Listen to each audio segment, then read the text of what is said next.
Yo, what is up mga tropa pits? Ako nga Apple Scrap ko. Ba't nagbabalik na naman tayo dito sa Romoro Craft Season 3? So, kung hindi ka pa nakasubscribe ay mag-subscribe ka na at i-like mo na itong video na to at i-hit mo na yung ating notification bell niya sa tabi ng ating subscribe button para updated ka sa aking mga bagong video. So, ano pa bang hinihintay natin?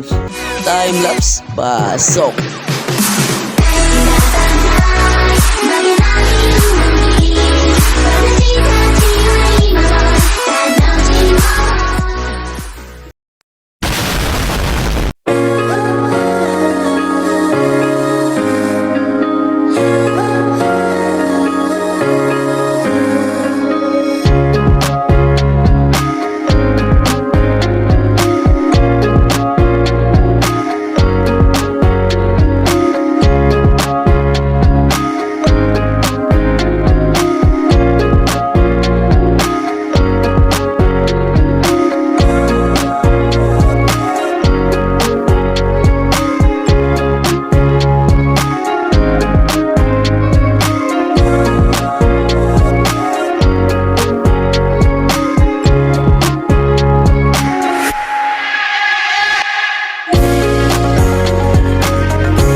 Yo, ayun na nga no mga tropa, tapos na nga tayo mag-gather ng ating mga resources na kailangan and kung tinapos mo yung buong video at yung buong timelapse natin ay doon mo malalaman na talagang kung paano kumuha ng ating mga resources and ayun nga sa episode 5 ko na gagawin yung ating town hall kasi sa episode 4 meron tayong top secret mission. Ito yung pinagminahan ko kanina nung nakita nyo naman sa time lapse and dito nakakuha din ako ng diamonds and ito nga pala yung mga namina natin lahat dito sa pinagbinahan natin and yung top ko lang ba yan and andito yung mga ores na nakuha natin yung mga yamang mineral and ayun nga so kukuha pa tayo ng maraming resources, magagather pa tayo ng magagather and magla-live tayo minsan sa Twitch kasi tinuruan na tayo ni Kuya Jello nyo kung paano tayo magla-live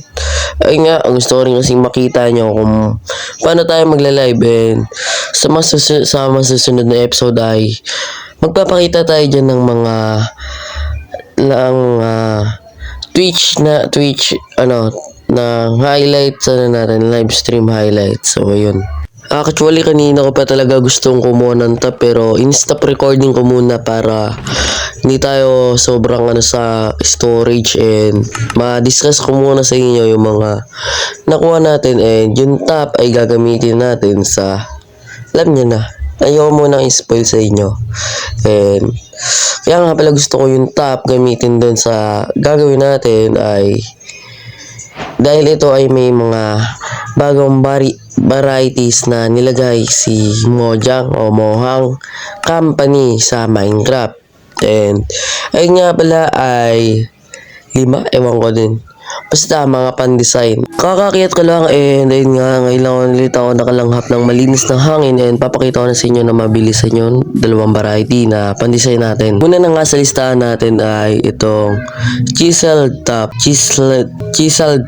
So itong chiseled top ay may mga ancient lining siya, hindi katulad nitong isa nating pan-design. So ito ay tinatawag na chiseled top bricks. So itong chiseled top bricks ay malaki ang pagkakaiba nila kasi sa gitna ng chiseled top bricks ay may bricks talaga pero pare sila ng lining ata dito sa top at saka bottom nila pero yung taas nila at saka yung baba na layer design ay magkaiba pero dito tatlo yung crafting table natin pero never mind iniwan natin ni Kuya Angelo nyo, si Kuya Hepa Place nyo and bababa ko tong chest natin dito dun sa ating minahan.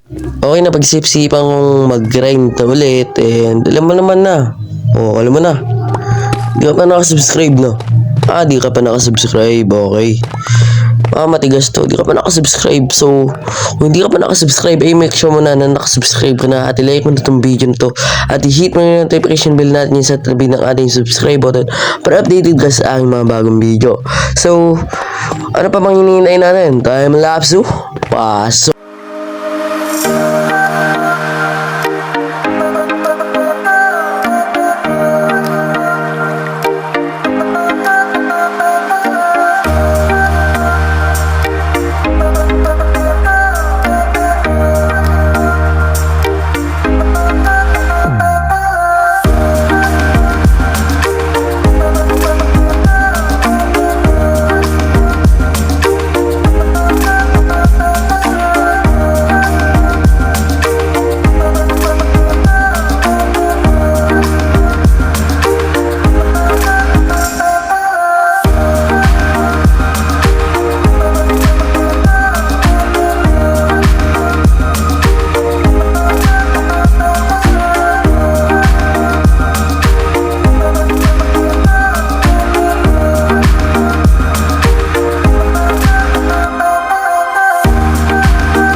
Titulok talaga na ito. Kanina pa to. Gusto niyo talaga ng laban ha. Oh, ayan. Patay kayo. Ang kukulit nyo. Kanina malalaki kayo. Ang yayabang nyo ha. Okay, tapos na nga pala ako magmina and nakakuha tayo ng marami-raming tough blocks. So, nasa chest yung iba. Ang pagkakalam ko dito ko nilagay sa pinakadulo itong binaba natin. So, ito yun. And nilagay ko sa pinakababa yung mga varieties na kailangan natin pang design. And ito nga pala, ano lang tayo. Hindi pa umabot ng half of stock. Ay, half of a large chest. Pero, kalahati na to ng isang buong chest kasi yung buong chest mas maliit sa large chest.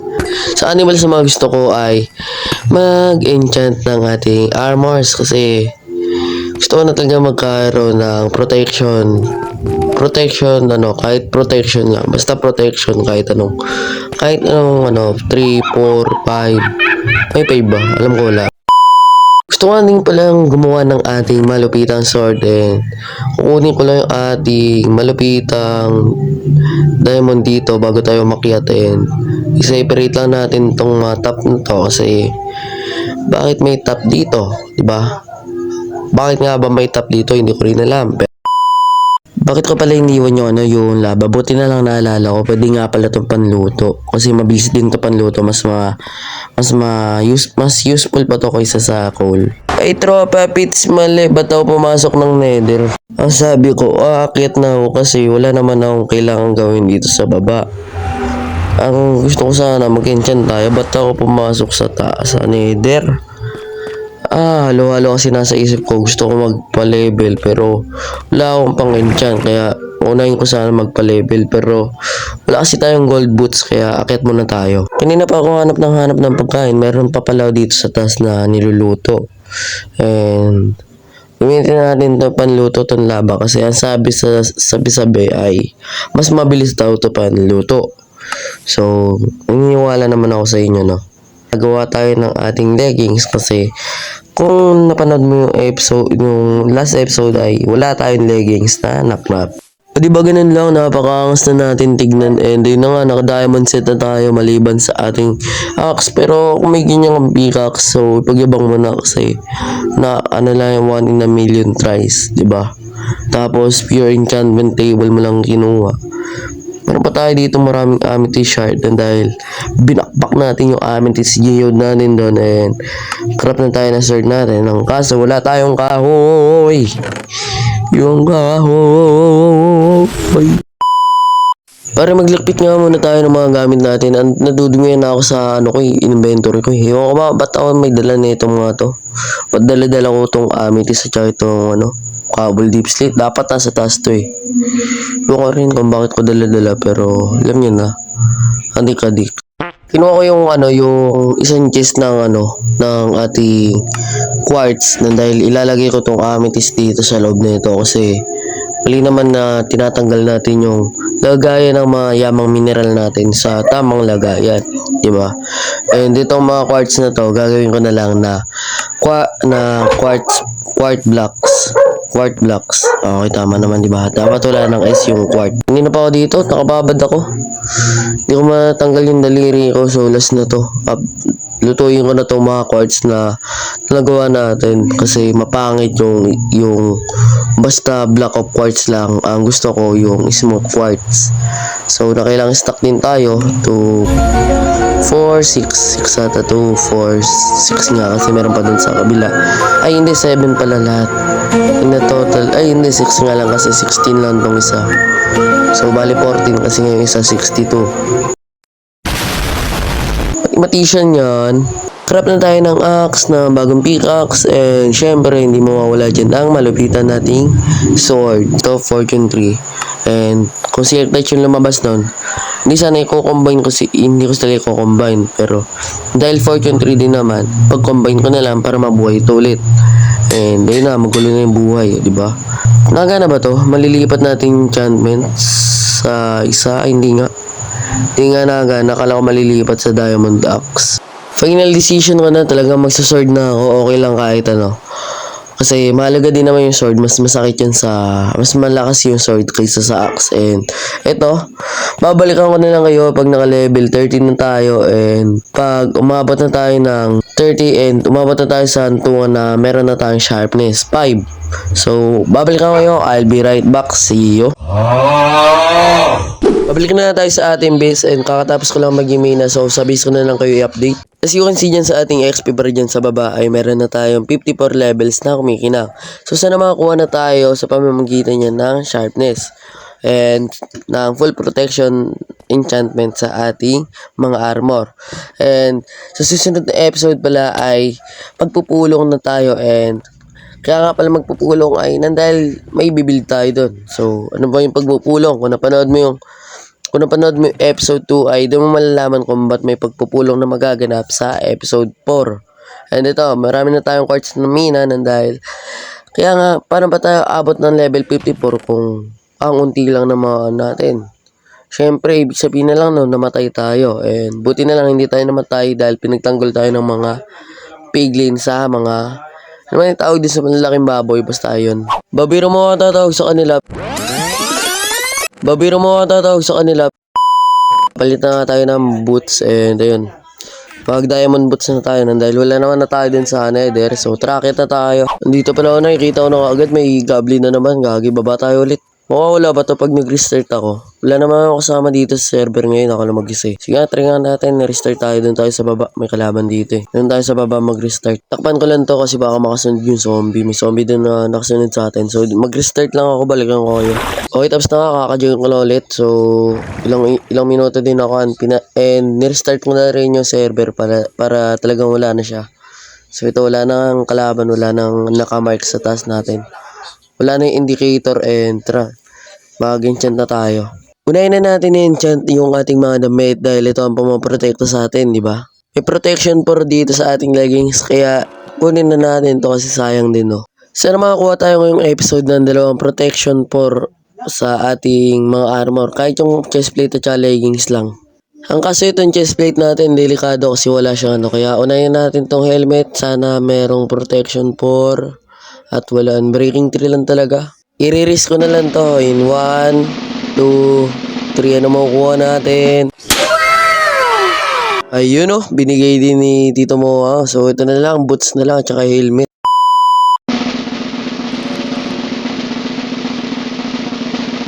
Yan ang sinasabi ko kung kailan paubos na yung XP ko tsaka lang binibigay.